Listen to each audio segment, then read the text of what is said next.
সিন্ধু নদের পানি বন্ধের চেষ্টা করলে কড়া জবাবের হুঁশিয়ারি পাকিস্তানের। কাশ্মীরের জঙ্গলে ভারতীয় সেনাবাহিনীর ব্যাপক তল্লাশি, নিরাপত্তা পরিস্থিতি পর্যবেক্ষণে সেনাবাহিনী। গাজায় যুদ্ধবিরতির বিষয়ে মিশরে বৈঠক, ইসরায়েলি দখলদারিত্ব শেষ না হওয়া পর্যন্ত নিরস্ত্র হবে না হামাস, ফিলিস্তিনের নতুন ভাইস প্রেসিডেন্ট হুসেইন আল শেখ। ইউক্রেনের দখল থেকে কুর্স্ক অঞ্চলকে পুরোপুরি মুক্ত করার দাবি রাশিয়ার, অস্বীকার জেলেনস্কির। শর্ত ছাড়াই কিয়েভের সঙ্গে আলোচনায় বসতে রাজি মস্কো।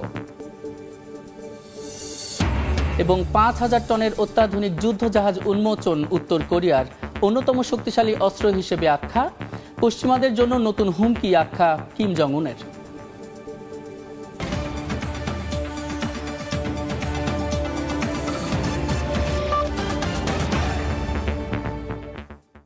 আন্তর্জাতিক সময়ের সঙ্গে আছি আমি সাদিক হাসান ইমন।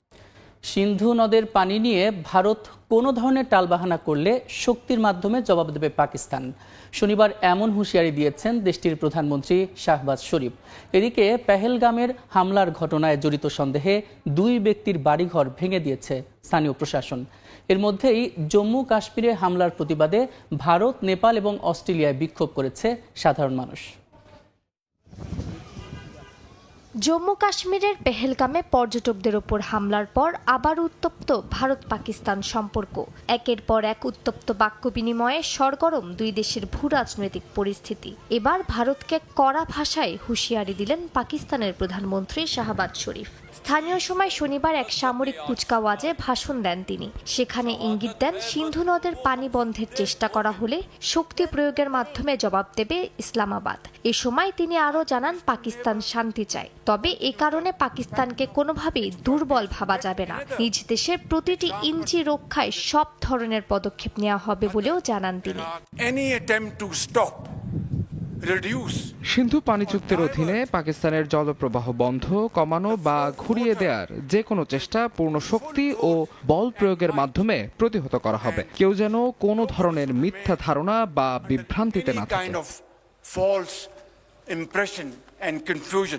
পাকিস্তানের স্বরাষ্ট্রমন্ত্রী মোহসিন নাকভি শনিবার জানান, হামলার বিষয়ে নিরপেক্ষ তদন্তের জন্য প্রস্তুত রয়েছে পাকিস্তান। এদিকে শনিবার পেহেলগামের হামলার ঘটনায় জম্মু কাশ্মীরে অভিযুক্ত সন্দেহে ২ ব্যক্তির বাড়িঘর ভেঙে দেয় ভারতীয় কর্তৃপক্ষ। এছাড়া সশস্ত্র বাহিনী কাশ্মীরের জঙ্গলে ব্যাপক তল্লাশি অভিযান চালায়। নিরাপত্তা পরিস্থিতি পর্যবেক্ষণ করতে এলাকা পরিদর্শন করেন সেনাপ্রধানও।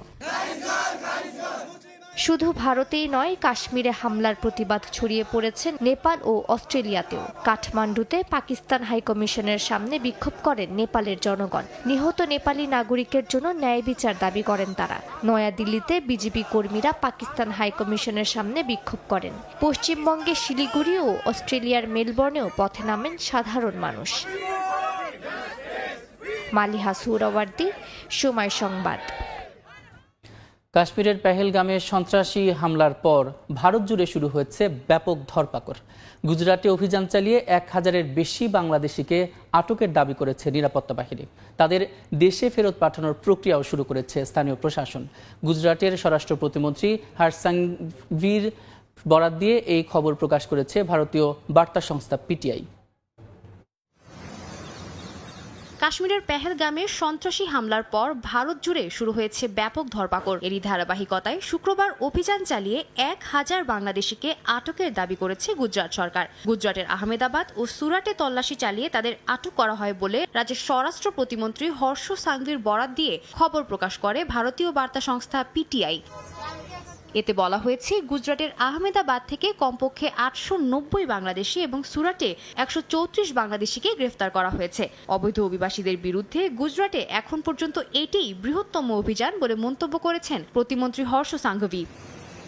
গুজরাটে বসবাসরত অবৈধ অভিবাসীদের পুলিশের কাছে আত্মসমর্পণের নির্দেশ দিয়েছেন তিনি। এই নির্দেশ উপেক্ষা করে রাজ্যে অবৈধভাবে বসবাসকারী অভিবাসীদের গ্রেফতারের পর নিজ দেশে ফেরত পাঠানো হবে বলে সতর্ক করেন। একই সঙ্গে অবৈধ অভিবাসীদের আশ্রয়দাতাদের বিরুদ্ধেও আইনি ব্যবস্থা নেয়ার হুঁশিয়ারি দেন গুজরাটের এই মন্ত্রী।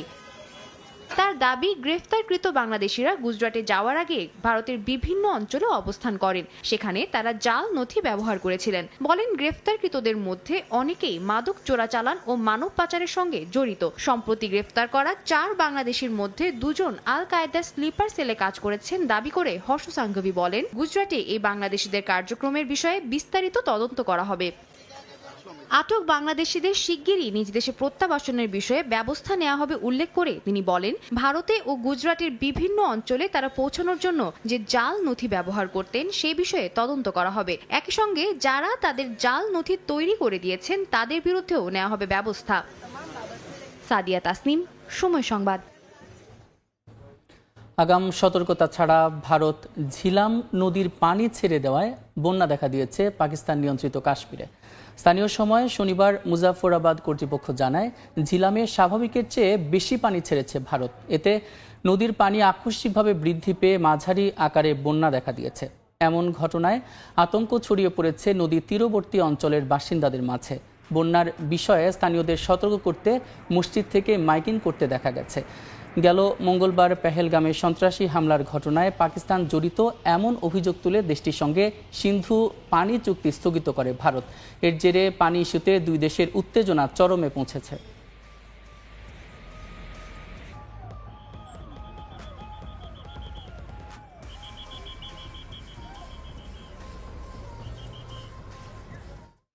গাজায় ইসরায়েলের বিমান হামলায় একদিনে নিহত হয়েছেন 40 ফিলিস্তিনি। একই পরিবারের 10 জন ধ্বংসস্তূপে চাপা পড়ে মারা গেছেন। এদিকে ফিলিস্তিনির নেতৃত্বেও বড় পরিবর্তন আসছে। মাহমুদ আব্বাস তার উত্তরসূরি হিসেবে হুসেইন আল শেইখের নাম ঘোষণা করেছেন। এদিকে গাজায় সামরিক অভিযান চালিয়ে যাওয়া নিয়ে ইসরায়েলি মন্ত্রিসভায় তীব্র মতবিরোধ দেখা দিয়েছে। শাসন ব্যবস্থায় আসতে চলেছে পালাবদলের ছাপ। স্থানীয় সময় শনিবার প্যালেস্টাইন লিবারেশন অর্গানাইজেশন বা পিএলওর নির্বাহী কমিটির বৈঠকে প্রেসিডেন্ট মাহমুদ আব্বাস তার ঘনিষ্ঠ সহযোগী হুসেইন আল শেখকে ভাইস প্রেসিডেন্ট নিযুক্ত করেছেন। আব্বাসের ওপর বয়সজনিত কারণে অনেকদিন ধরেই আন্তর্জাতিক মহলে নেতৃত্ব পরিবর্তনের চাপ ছিল। হুসেইন আল শেখ ফাতা আন্দোলনের নেতা, যিনি ইসরায়েলের সঙ্গে আলোচনায় পরিচিত মুখ। যদিও তার নিয়োগ ঘিরে ফিলিস্তিনিদের ভেতরেই মিশ্র প্রতিক্রিয়া দেখা দিয়েছে। তবে আল শেখ ফিলিস্তিনের জনগণকে আশ্বাস দিয়ে বলেন, ব্যালট বাক্সের মাধ্যমে নতুন নেতৃত্ব নির্ধারণ করবেন সাধারণ জনগণ। এদিকে মিশরের রাজধানী কায়রোতে যুদ্ধবন্ধের সম্ভাবনা নিয়ে নতুন আলোচনা শুরু হয়েছে। হামাস জানিয়েছে তারা দীর্ঘমেয়াদী যুদ্ধবিরতির বিষয়ে আলোচনায় প্রস্তুত, তবে অস্ত্র সমর্পণে নয়। সংগঠনটি জানায়, দখলদারিত্ব শেষ না হওয়া পর্যন্ত তাদের হাতে অস্ত্র থাকবে। এদিকে ইসরায়েলি মন্ত্রিসভার মধ্যে যুদ্ধ চালিয়ে যাওয়া নিয়ে মতপার্থক্য দেখা দিয়েছে। রাজনৈতিক নেতাদের সঙ্গে সেনা কর্মকর্তাদের তীব্র বাকবিতণ্ডা হয়েছে। বারবার বৈঠক হলেও কোনো সিদ্ধান্তে পৌঁছানো যায়নি। আগামী সোমবার পরবর্তী বৈঠক হবে বলে জানা গেছে। মালিহা সুহরাওয়ার্দী, সময় সংবাদ।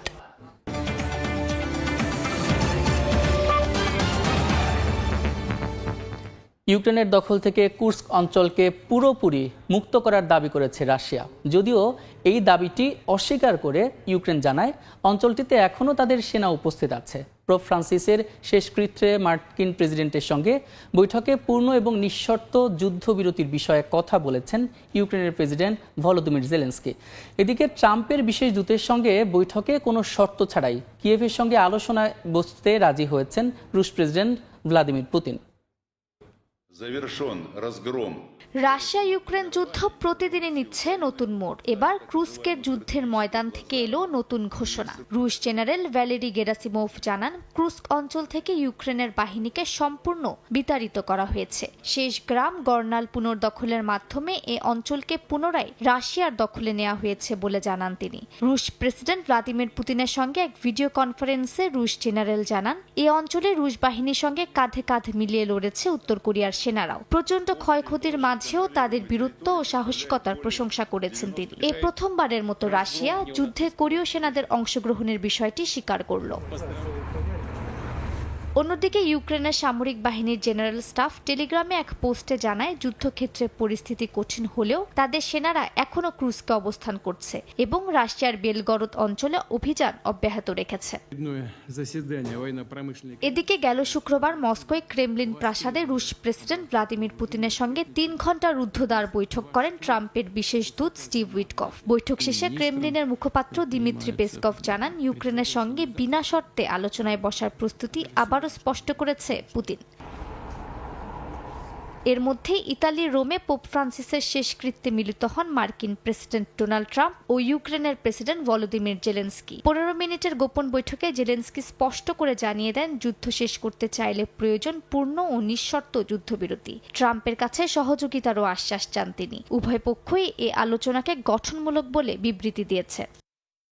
তবে ইউক্রেনের সাম্প্রতিক ড্রোন ও মিসাইল হামলার জন্য রাশিয়াকে দায়ী করে যুদ্ধবন্ধে পুতিনের সদিচ্ছা নিয়ে সন্দেহ প্রকাশ করেছেন মার্কিন প্রেসিডেন্ট ডোনাল্ড ট্রাম্প। সামাজিক যোগাযোগ মাধ্যমে ট্রাম্প রাশিয়াকে হুঁশিয়ারি দিয়ে বলেন, প্রয়োজনে রাশিয়ার ব্যাংকিং খাতে নিষেধাজ্ঞার পাশাপাশি পরোক্ষ নিষেধাজ্ঞা আরোপ করা হতে পারে।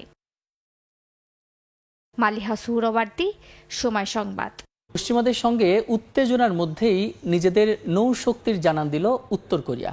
5,000 টনের অত্যাধুনিক যুদ্ধজাহাজ উন্মোচন করেছে দেশটি। জাহাজটিকে উত্তর কোরিয়ার অন্যতম শক্তিশালী অস্ত্র হিসেবে আখ্যা দিয়েছে দেশটির রাষ্ট্রীয় গণমাধ্যম KCNA।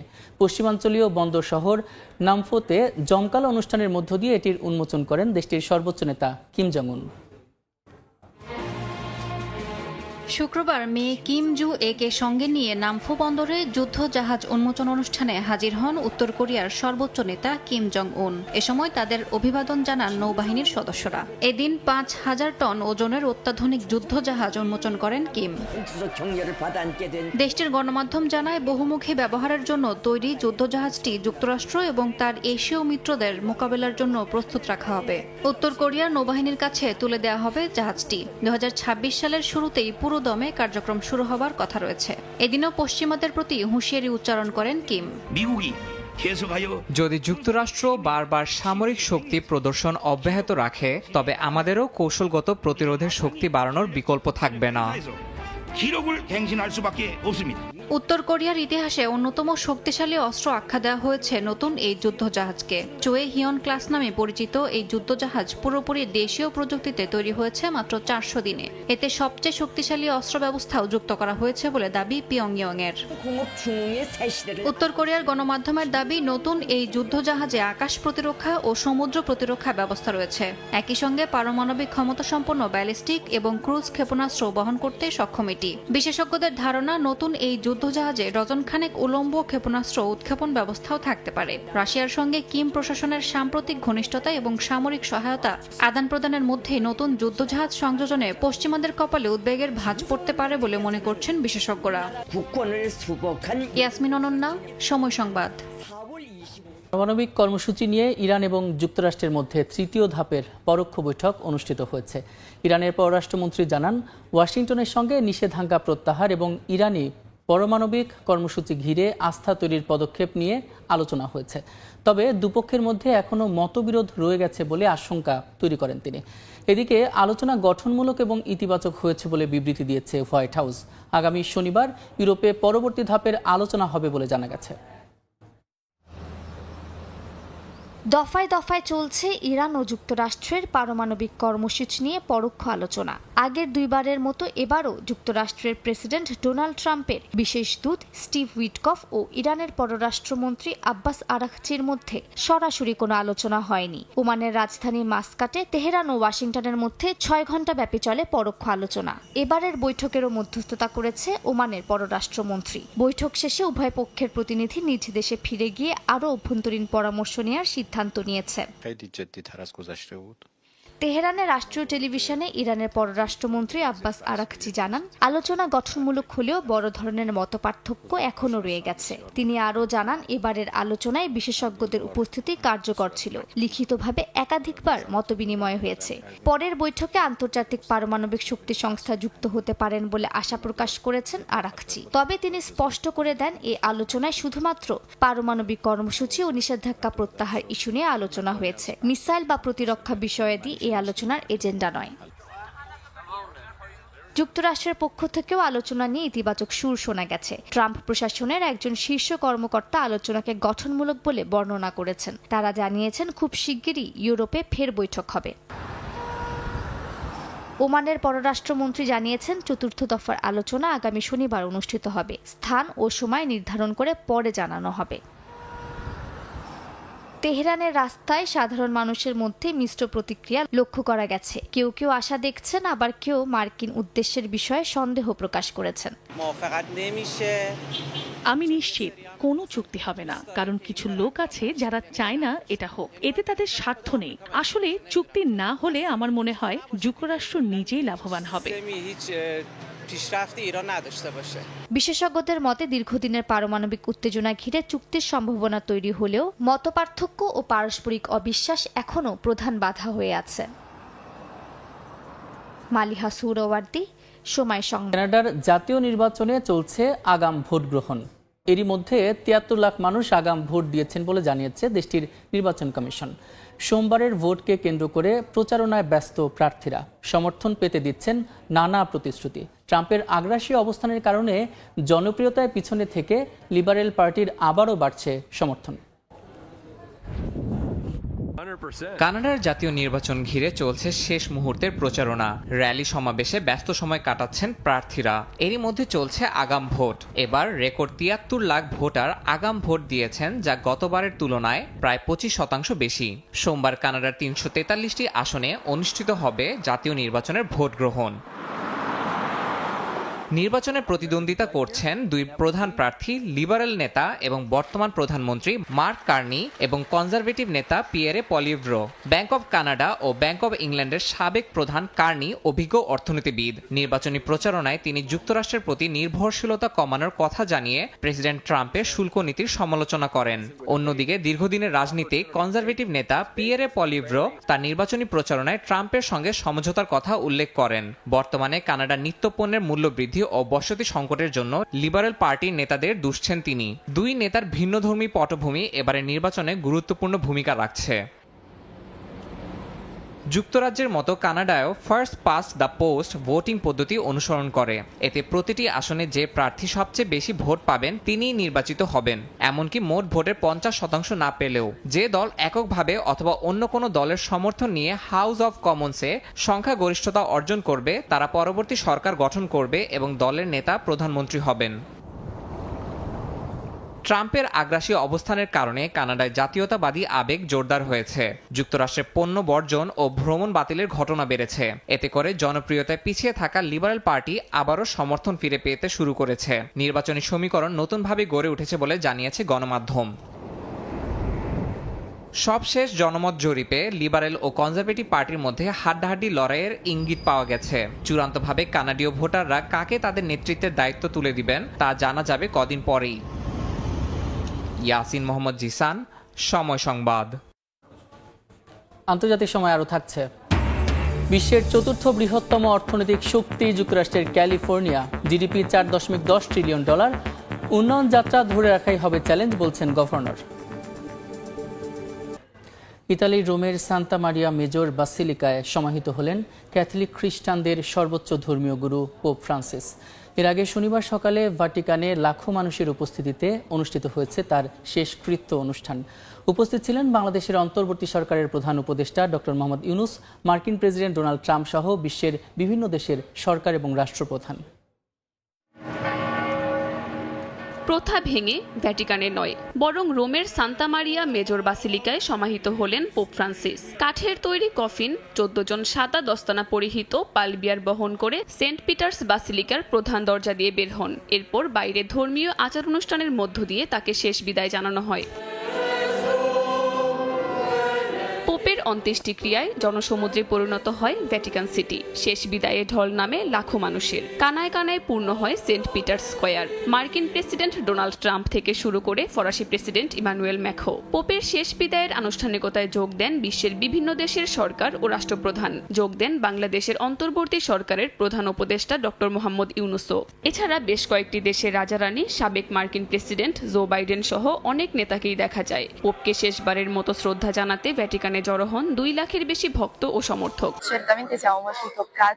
পোপের প্রতি শ্রদ্ধা জানাতে এখানে এসেছিলাম। এসব সহজে কাটিয়ে ওঠা সম্ভব নয়। পোপ ফ্রান্সিস ছিলেন সাধারণ মানুষের কাছে অতি প্রিয়। আমরা নতুন একজন পোপ পাবো, তার আদর্শ নিয়েই সামনের পথ চলা হবে। আমরা এখানে তাকে সম্মান জানাতে এসেছি, কারণ তিনি সবসময় বলতেন আমার জন্য প্রার্থনা করতে ভুলবে না। 88 বছর বয়সে মৃত্যুবরণ করা এই পোপ নিজের অন্তিম যাত্রার রীতিনীতি নিজেই নির্ধারণ করেছিলেন। একটি সাধারণ কবর, কেবল একটি নাম লেখা, ফ্রান্সিসকাস। কাকলি আখতার, সময় সংবাদ। পোপ ফ্রান্সিসের শেষকৃত্য অনুষ্ঠানে অন্তত 40টি দেশের সাবেক এবং বর্তমান সরকার প্রধানের সঙ্গে কুশল বিনিময় করেছেন প্রধান উপদেষ্টা ডক্টর মোহাম্মদ ইউনূস।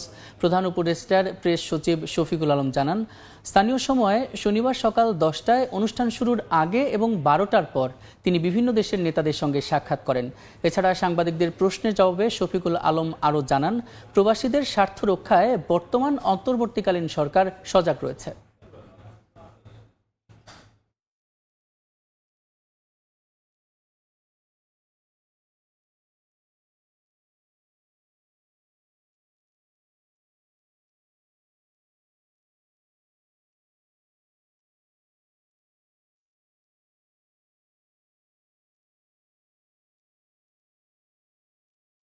অনেকগুলো দেশের রাষ্ট্রপ্রধান, তাদের প্রাইম মিনিস্টার, অনেক দেশের কিং কুইন, এদের সাথে উনি কথা এক্সচেঞ্জ করেন। এখানে আসার পরে ওনার দুটা মিটিং হয়।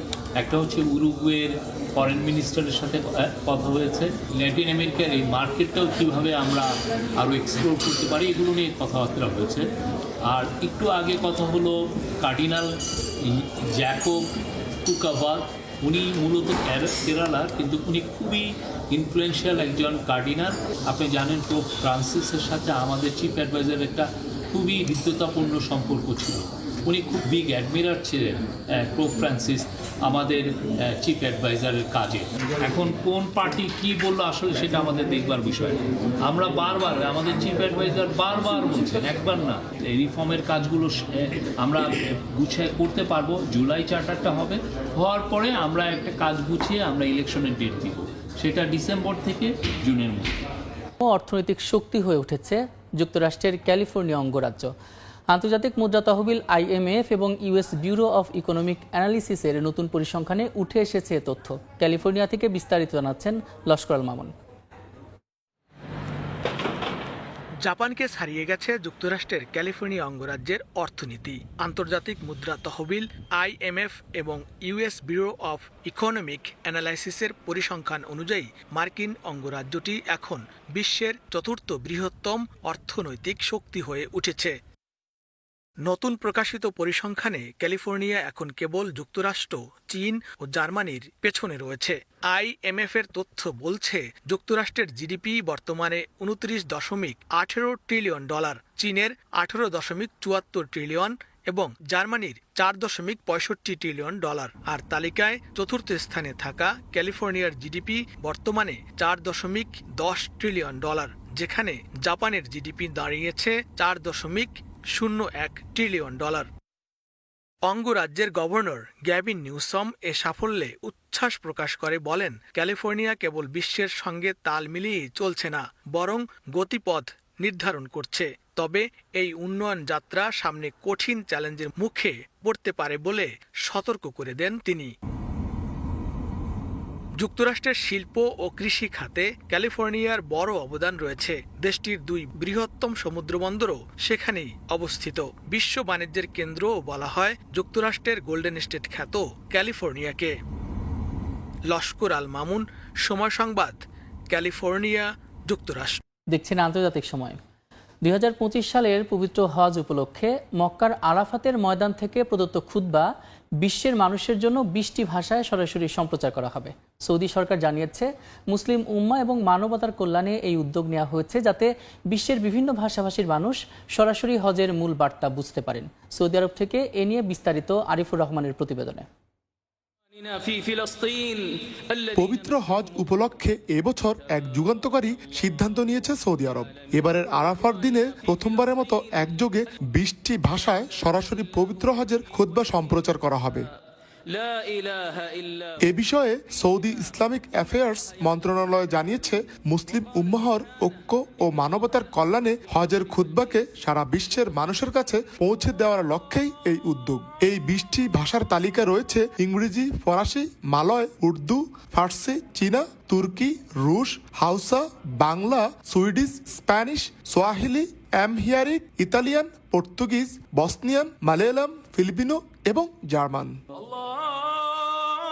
হারামাইন শরীফাইন অ্যাফেয়ার্স বিভাগের সহযোগিতায় তৈরি করা হয়েছে উচ্চমানের অনুবাদক টিম।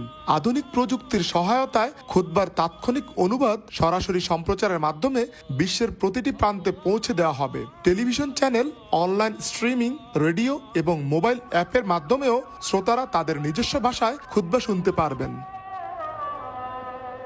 সৌদি কর্মকর্তারা বলছেন, ইসলামের শান্তি, সহমর্মিতা ও ভ্রাতৃত্বের বার্তাকে আরো ব্যাপকভাবে ছড়িয়ে দিতেই এমন ঐতিহাসিক পদক্ষেপ নেওয়া হয়েছে। সারা বিশ্বের মুসলিম সম্প্রদায় ইতিমধ্যে এই ঘোষণাকে স্বাগত জানিয়েছে। অনেকে বলছেন এটি হজের ইতিহাসে এক নতুন যুগের সূচনা। আরিফুর রহমান, সময় সংবাদ, সৌদি আরব। দেখছেন আন্তর্জাতিক সময়। বিদ্যুৎ বিভ্রাট আর প্রযুক্তিগত সীমাবদ্ধতার মধ্যেই ভবিষ্যতের ছোঁয়া পেয়েছে কিউবা। হাভানার ডোনা অ্যালিসিয়া রেস্তোরাঁয় এখন খাবার পরিবেশন করছে একটি রোবট। গ্রাহকদের কাছে পেয়েছে তুমুল জনপ্রিয়তা।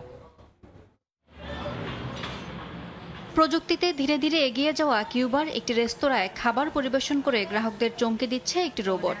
আছে ডিজিটাল মেনুর ব্যবস্থাও। কিউবার রাজধানী হাভানার ডোনা অ্যালিসিয়া রেস্তোরাঁয় এখন শুধু খাবারের স্বাদই নয়, প্রযুক্তির ছোঁয়াতেও হয়ে উঠছে শহরটির নতুন আকর্ষণ। শুধু খাবার পৌঁছানোই নয়, কৃত্রিম ভদ্রতা দেখিয়েও গ্রাহকদের মন জয় করে নিচ্ছে রেস্তোরাঁর নামে নামকরণ করা রোবটটি। 7 বছর আগে চালু হওয়া ডোনা অ্যালিসিয়া রেস্তোরাঁয় প্রথমে টেবিল ভিত্তিক ট্যাব ব্যবহার শুরু করে, পরে যোগ হয় ভয়েস অ্যাসিস্ট্যান্ট সার্ভিস অ্যালেক্সা। টেবিলের স্ক্রিনে ডিজিটাল মেনুর পাশাপাশি রয়েছে স্বয়ংক্রিয় দরজার সুবিধাও। আর এখন সবচেয়ে বড় আকর্ষণ রোবট ওয়েটার, যে নিজেই খাবার টেবিলে পৌঁছে দেয়। গ্রাহকেরা বলেন, রোবটের পরিবেশন দেখে মনে হয় তারা কোনো অ্যানিমেটেড সিনেমার ভেতর রয়েছেন। রোবট এসে আমাকে খাবার দিল, হাত মেলালো, বিদায় জানালো, পুরোটাই যেন সিনেমার মতো। বিদেশি অতিথিরাও বেশ মুগ্ধ রোবটের এই খাবার পরিবেশন দেখে। জাপানি এক পর্যটক বলেন, স্প্যানিশ ভাষা না জানলেও টাচ প্যানেলের মাধ্যমে সহজেই খাবার অর্ডার করা যায়। প্রযুক্তি নির্ভর এই সেবায় বাড়তি স্বাচ্ছন্দ্য পেয়েছেন তিনি। বাচ্চা বুড়ো অনেকেই সেলফিও তোলেন ডোনা অ্যালিসিয়ার সঙ্গে। আমার খুবই ভালো লাগছে। ভাষা জানার দরকার নেই, সবকিছু টাচ প্যানেলে করা যায়। এই উদ্যোগ নতুন প্রজন্মের কাছে রেস্তোরাঁটিকে বেশ জনপ্রিয় করে তুলেছে। যদিও বিদ্যুৎ সংকট আর যন্ত্রপাতির রক্ষণাবেক্ষণ নিয়ে কিছুটা চ্যালেঞ্জ রয়েছে বলে জানান কর্তৃপক্ষ। ইয়াসমিন অনন্যা, সময় সংবাদ। জলবায়ু সংকটের প্রভাবে পানির তীব্র সংকটের মুখে পড়েছে বিশ্বের বিভিন্ন শহর। কায়রো, মাদ্রিদ, হংকং, রিয়াদ ও জেদ্দার মতো শহরগুলো খরার সঙ্গে লড়াই করছে। অন্যদিকে ভারত, কলম্বিয়া, নাইজেরিয়া এবং পাকিস্তানের মতো কিছু শহর যেখানে একসময় খরা ছিল, সেখানে এখন প্রায়ই দেখা দিচ্ছে ভয়াবহ বন্যা। এমন পরিস্থিতির জন্য মানুষের শহরমুখী প্রবণতাকে দুষছে আন্তর্জাতিক দাতব্য সংস্থা ওয়াটার এইড। একই পৃথিবীতে বসবাস, তবে স্থানভেদে পানির সংকট এক এক রকম। কোথাও মানুষ এক ফোঁটা পানির জন্য হাহাকার করছে, কোথাও আবার বন্যায় ভেসে যাচ্ছে গোটা শহর। গত 4 দশকে জলবায়ু পরিবর্তনের কারণে বিশ্বের বিভিন্ন শহরে পানির সংকট ভয়াবহ রূপ নিয়েছে। আন্তর্জাতিক দাতব্য সংস্থা ওয়াটার এইডের গবেষণায় দেখা গেছে, বিশ্বের 100টিরও বেশি প্রধান শহর এখন পানির সমস্যার সম্মুখীন। একসময় বন্যার ঝুঁকিতে থাকা শহরগুলো এখন খরার কবলে, আর বছরের বেশিরভাগ সময় শুষ্ক থাকা শহরগুলোই দেখা দিচ্ছে ভয়াবহ বন্যা। বিশেষজ্ঞরা বলছেন, জলবায়ু পরিবর্তনের প্রভাব সবচেয়ে বেশি পড়েছে এশিয়ার শহরগুলোর উপর। ক্রমবর্ধমান বন্যা পরিস্থিতিতে সবচেয়ে বেশি ক্ষতিগ্রস্ত 20টি শহরের মধ্যে 18টি এশিয়ায় অবস্থিত। অন্যদিকে ইউরোপ, উত্তর আফ্রিকা এবং মধ্যপ্রাচ্য সবচেয়ে বেশি খরার শিকার হচ্ছে। পাকিস্তানের বৃহত্তম শহর করাচিকে সবচেয়ে বেশি ঝুঁকিপূর্ণ 10টি শহরের মধ্যে রেখেছে ওয়াটার এইড। করাচির 2 কোটি মানুষের অর্ধেকই বস্তিতে বসবাস করে। পাকিস্তান বন্যার মুখোমুখি হলেও আফ্রিকার দেশ জাম্বিয়া খরার সঙ্গে লড়াই করছে। এ কারণে দেশটিতে পানি ও বিদ্যুতের সংকট রয়েছে। স্বল্প আয়ের মানুষজনের ওপর এর প্রভাব সবচেয়ে বেশি। বিশেষজ্ঞরা বলছেন বিশ্বের বিভিন্ন শহরে পানি ব্যবস্থাপনায় আধুনিক প্রযুক্তি ব্যবহার করা হলেও সংকট কাটিয়ে উঠতে চায় দীর্ঘমেয়াদী পরিকল্পনা। জলবায়ু পরিবর্তন রোধে কার্যকর পদক্ষেপ না নিলে আগামী দিনে এই সংকট আরও তীব্র হবে বলে আশঙ্কা তাদের। এই সংকট মোকাবেলায় প্রয়োজন বৈশ্বিক সমন্বিত উদ্যোগ ও কার্যকর পরিকল্পনা। ইয়াসমিন অনন্যা, সময় সংবাদ। আন্তর্জাতিক সময়ের শীর্ষ সংবাদগুলো জানিয়ে দিচ্ছে আরেকবার। সিন্ধু নদের পানি বন্ধের চেষ্টা করলে কড়া জবাবের হুঁশিয়ারি পাকিস্তানের। কাশ্মীরের জঙ্গলে ভারতীয় সেনাবাহিনীর ব্যাপক তল্লাশি, নিরাপত্তা পরিস্থিতি পর্যবেক্ষণে সেনাবাহিনী। গাজায় যুদ্ধবিরতির বিষয়ে মিশরে বৈঠক। ইসরায়েলি দখলদারিত্ব শেষ না হওয়া পর্যন্ত নিরস্ত্র হবে না হামাস। ফিলিস্তিনের নতুন ভাইস প্রেসিডেন্ট হুসেইন আল শেখ।